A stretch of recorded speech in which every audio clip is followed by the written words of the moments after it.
Привет, друзья! Меня зовут Мария, и вы на канале о русском произношении. Сегодня предлагаю вам вместе посмотреть небольшой эпизод из культового русского фильма. И я буду обращать ваше внимание на интонации и на то, как интонации помогают не только выразить смысл, но и подчеркивают характер персонажа.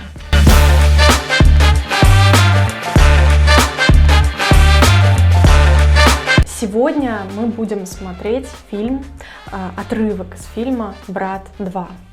Те из вас, которые уже начинают смотреть фильмы по-русски, наверное, слышали про этот фильм, потому что он действительно один из важнейших фильмов для понимания движения русской мысли, русского менталитета.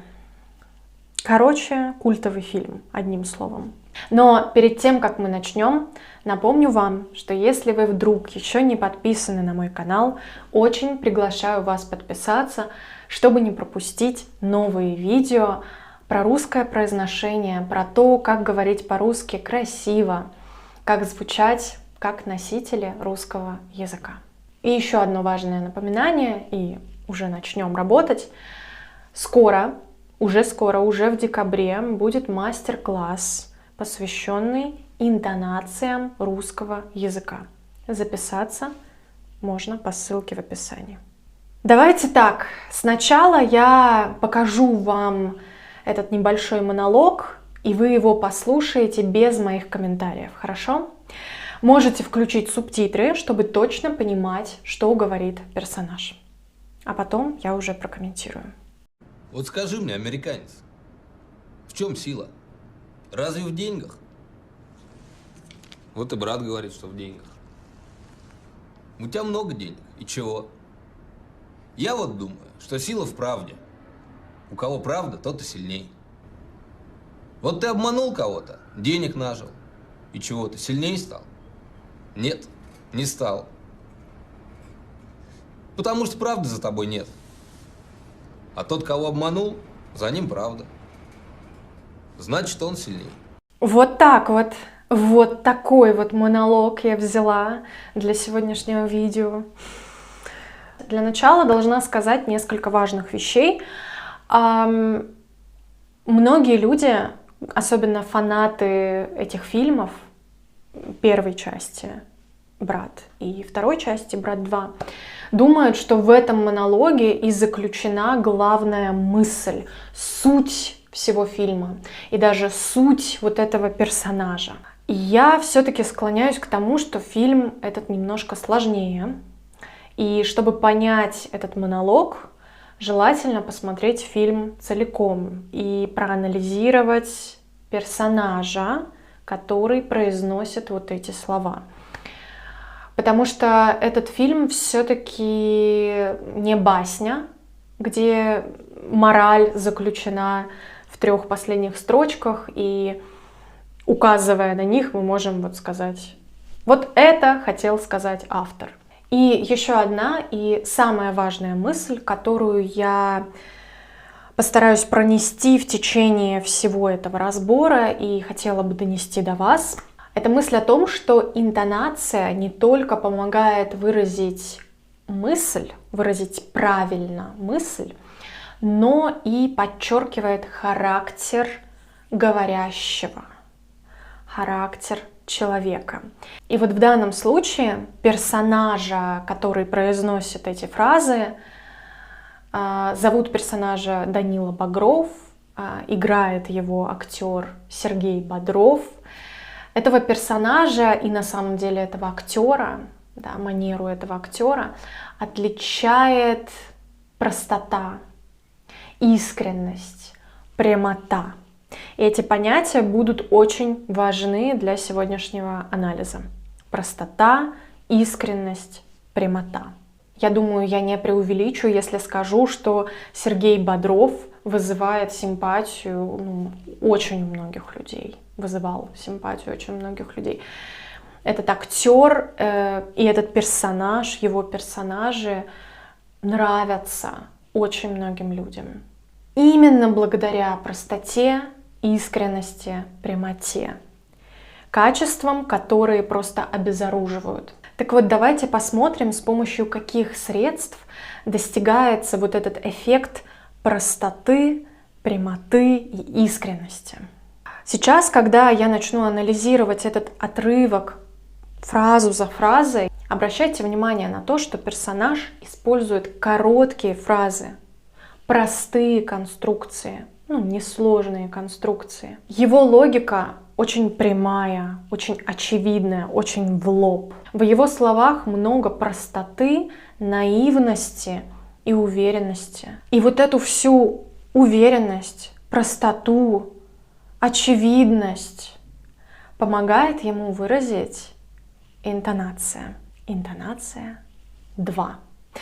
В прошлом видео мы с вами уже говорили о том, что вторая интонация — это чуть ли не самая распространенная интонация в речи носителей русского языка сейчас. Напомню вам, что интонация 2 — это интонация, при которой тон голоса резко падает вниз и как будто прожектором высвечивает главное слово, сразу показывает на правильный ответ. В этой интонации очень мало сомнений, в этой интонации много уверенности, силы, прямоты и простоты. Еще раз повторю эти слова. Я буду останавливать видео после каждой фразы, повторять фразу и помогать вам рукой следить за движением тона. А вы можете повторять за персонажем и за мной, чтобы потренировать ваши интонации. Вот скажи мне, американец. Вот скажи мне, американец. Вот скажи мне. Интонация 2. Императивная конструкция. И интонация 2 здесь помогает выразить вот эту жажду ответа. Ну скажи мне, я хочу знать. Да, это не просто просьба «скажите мне, пожалуйста», а просьба с чувством, но такая спокойная в то же время. Вот скажи мне, американец. В чем сила? В чем сила? Это естественная среда обитания для интонации 2. Вопрос с вопросительным словом. В чем сила? Этот вопрос, эта цитата из фильма, кстати, стала уже крылатым выражением. Разве в деньгах? Разве в деньгах? Разве в деньгах? Это уже интонация восходящая, как вы можете заметить. Третья интонация. Интонация вопроса. Третья интонация со словом «разве» в начале вопроса выражает сомнение. То есть, когда персонаж говорит «разве в деньгах?», он этим вопросом отвечает на этот вопрос и говорит «вот я думаю, что не в деньгах». Кстати, обращаю ваше внимание на то, что в современном русском языке норма ударения в деньгах. Ударение в деньгах считается уже таким устаревшим, и это ударение можно встретить в поговорках. Например, «не в деньгах счастье». Но, уточню, этот фильм был снят в 2000 году, то есть 23 года назад. Так что движение языка. Вот вы наблюдаете своими глазами движение, изменение языка. Вот и брат говорит, что в деньгах. Вот и брат говорит, что в деньгах. Опять вторая интонация. Вторая интонация позволяет усилить фразовое ударение, выделить вот это брат. Вот и брат говорит, что в деньгах. Ну а по названию фильма «Брат» и «Брат 2» вы можете понять, что брат там ключевая фигура, да? Персонаж Сергея Бодрова и его брат — это вот ключевые фигуры фильма, и весь конфликт развязывается между этими братьями. У тебя много денег, и чего? У тебя много денег, и чего? У тебя много денег, и чего? Опять вторая. У тебя много денег, и чего? Стоит обратить особое внимание на вопрос «и чего?», Он означает «и что?», «и что дальше?», «и что теперь?», «и что ты из этого получишь?», «и какой результат?», и так далее. Так вот, вопрос «и чего?» с интонацией 2, вообще он может обесценить все, что угодно. Ну, ты закончил университет. И чего? Ну, знаешь ты русский язык. И чего? Да, вот такая опасная фраза, опасная, сильная, короткая, хлесткая такая фраза. Но я ее не люблю, потому что на нее очень сложно ответить, сложно придумать какой-то аргумент против этой фразы, потому что вот эта фраза «и чего» обнажает всю бессмысленность нашего существования и в любых его проявлениях. И чего? Да? На нее можно ответить только «ничего». И все. Но ничего такого конструктивного на нее невозможно ответить. Ладно, поехали дальше. Я вот думаю, что сила в правде. Опять вторая. Я вот думаю, что сила в правде. Я вот думаю, что сила в правде. Чувствуем, да, как вторая интонация помогает персонажу очень просто провести очевидную логику. Просто, очевидно, прямо, искренне, наивно, да, по-детски наивно, без сомнений. Я вот думаю, что сила в правде. В этом много простоты, наивности и такой чувственности, силы, да. Там нет равнодушия, ни в одном его предложении нет равнодушия. Мы нигде не видим вот это нисходящее утверждение. Везде слом, везде вот такой сброс. У кого правда, тот и сильней. У кого правда, тот и сильней. У кого правда, тот и сильней. Вот это очень типичное интонационное решение сложного предложения. Когда в предложении две части, первая часть часто оформляется третьей интонацией, восходящей, а вторая нисходящей, первой. В данном случае второй. Больше чувственности, больше эмоций у него в словах. Вот ты обманул кого-то, денег нажил. Вот ты обманул кого-то, денег нажил. Опять третья, вторая. И чего, ты сильнее стал? И чего ты? Опять вот это. И чего ты? И чего ты? Сильнее стал? Сильнее стал? Интонация общего вопроса. Сильнее стал? Нет, не стал. Нет, не стал. Нет, не стал. Смотрите, он не говорит «нет, не стал». Он говорит «нет, не стал». Легкость в этом. Есть такая легкость, философская легкость. Нет, не стал.